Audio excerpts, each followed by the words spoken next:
tous. Alors aujourd'hui, je vous propose une petite vidéo pour vous expliquer la différence entre acide fort, acide faible, base forte, base faible. Donc on va commencer par s'occuper du solvant. En classe de terminale, on travaille toujours en solution aqueuse, donc le solvant c'est toujours l'eau. Donc là on a un grand bécher rempli d'eau pure à 25 degrés Celsius. Le problème c'est que l'eau est une molécule un peu particulière puisqu'elle appartient à deux couples acide-base différents.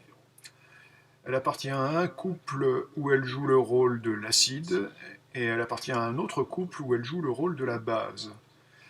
Donc, par conséquent, elle peut réagir sur elle-même, hein, acide sur base, pour faire cette réaction qui est écrite ici.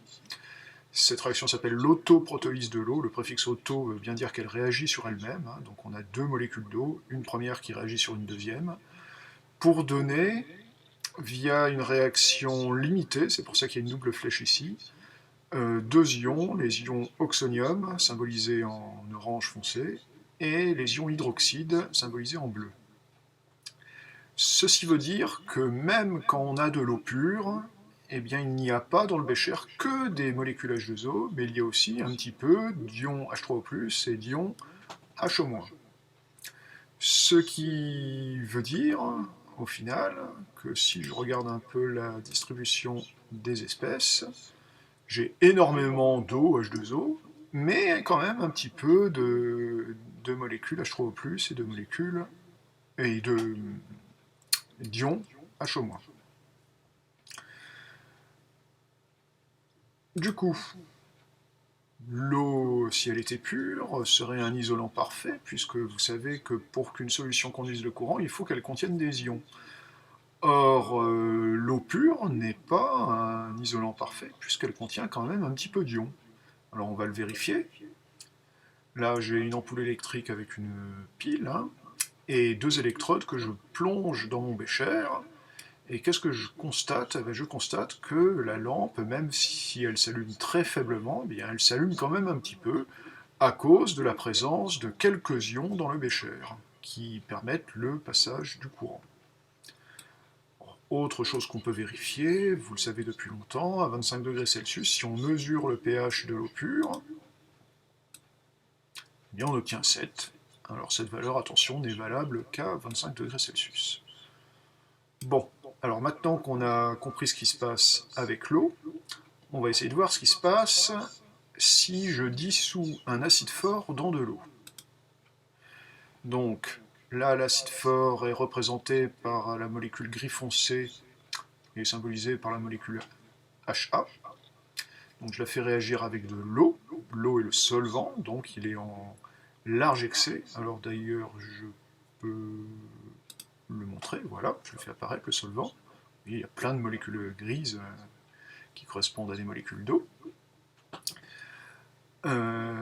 Donc l'acide fort, s'il est fort, va réagir de façon totale avec l'eau, c'est pour ça qu'on a une flèche simple, pour se transformer dans la base correspondante, à moins, et des ions oxonium. Donc vu que la réaction est totale, et que le solvant est l'eau, le solvant c'est l'espèce en large majorité dans une solution, donc ce réactif est le réactif en excès. Par contre, l'acide fort devient, lui, le réactif limitant. Alors si on regarde le graphique, on voit que vu que c'est le réactif limitant, il a complètement disparu, puisque toutes les molécules HA ont réagi. Alors l'eau, il en reste beaucoup, forcément, puisque c'est le solvant.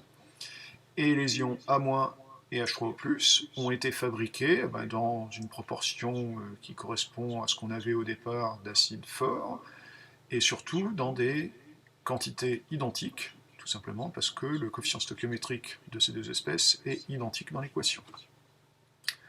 Si on regarde le pH, on voit qu'on a un pH extrêmement faible, ici de l'ordre de 2. Avoir un pH très très faible est déjà un indice quant à la force de l'acide qu'on utilise. Si je regarde si la solution conduit le courant, bien évidemment, elle conduit extrêmement bien le courant, la lampe s'allume et brille très très vivement, tout simplement parce qu'il y a énormément d'ions dans la solution, donc le courant peut passer très très facilement.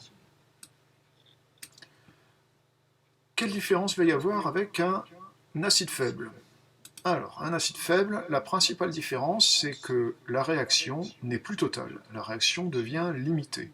Qu'est-ce que ça change? Eh bien, ça change que même quand on a atteint l'équilibre, c'est-à-dire qu'on a atteint la fin de la réaction, toutes les molécules HA n'ont pas réagi. Il y en a une partie qui n'a pas réagi. Et donc, dans la solution, on trouve encore des molécules HA, là, symbolisées en gris foncé. Alors, ce qui n'a pas changé, c'est qu'on a aussi fabriqué des bases A- et des ions oxonium H3O+, mais du coup, on les a fabriqués en quantité moindre qu'avec un acide fort.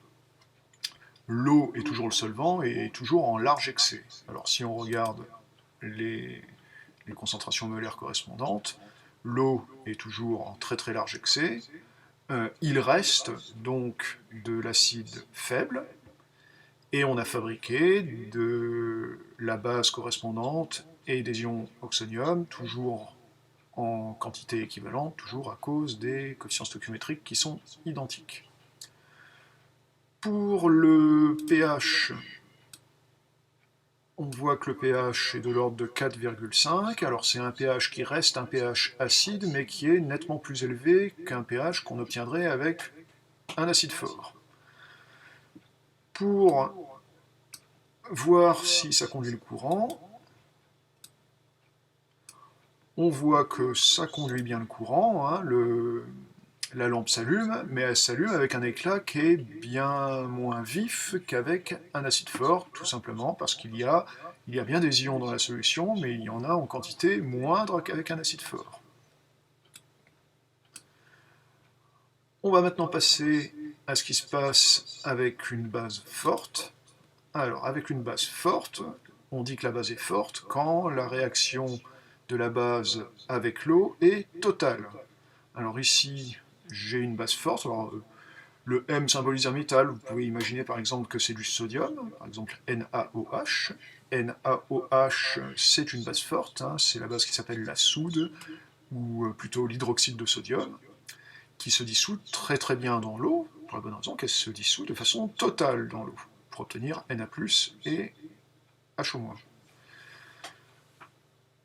Elle se dissout de façon totale, c'est-à-dire qu'il ne reste pas de base forte qui existe comme ça dans l'eau. Vous voyez qu'il n'y a aucun atome ou molécule gris foncé qui reste.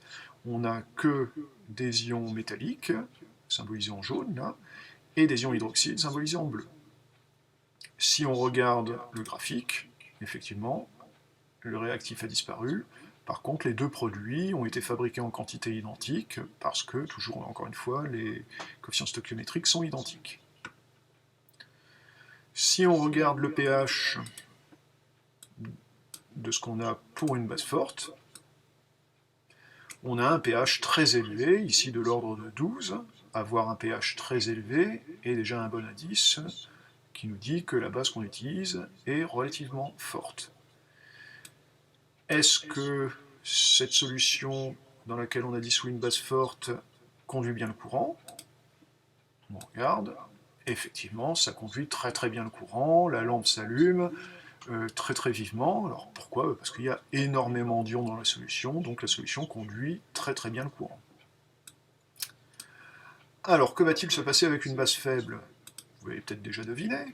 La base faible, c'est la même chose que pour la base forte, sauf que la réaction de dissolution dans l'eau n'est pas complète, elle est limitée, c'est-à-dire que toute la base faible qu'on mettra au départ à se dissoudre dans l'eau, son intégralité ne va pas réagir, il va rester des atomes ou des molécules de base faible, là symbolisées en gris foncé. L'eau est toujours le solvant, donc toujours en quantité largement supérieure à tout le reste, et on a fabriqué donc l'acide correspondant à la base faible, qui est symbolisé en jaune ici, et des ions hydroxydes symbolisés en bleu. Si on regarde les concentrations correspondantes. Bien sûr, la concentration de la base faible n'est pas nulle, hein, puisque la réaction est incomplète ici. On a toujours énormément d'eau, et l'acide correspondant à la base faible et les ions hydroxydes ont été fabriqués en quantité identique à cause des coefficients stoichiométriques qui sont identiques. En ce qui concerne le pH, alors le pH est relativement élevé, mais beaucoup moins que ce que l'on avait avec une base forte. C'est ce que je disais tout à l'heure, le fait d'avoir un pH très élevé est un bon indice pour penser qu'on a affaire à une base forte. Le fait d'avoir un pH moins élevé correspond à une base qui est plus faible. Est-ce que la solution conduit bien le courant? Alors elle conduit le courant, la lampe s'allume, mais de façon moins vive qu'avec la base forte, tout simplement parce qu'il y a moins d'ions dans la solution. Voilà, j'espère que cette petite présentation vous a permis d'appréhender un petit peu mieux les différences entre acide fort ou faible et base forte ou faible. Je vous donne rendez-vous dans une prochaine vidéo.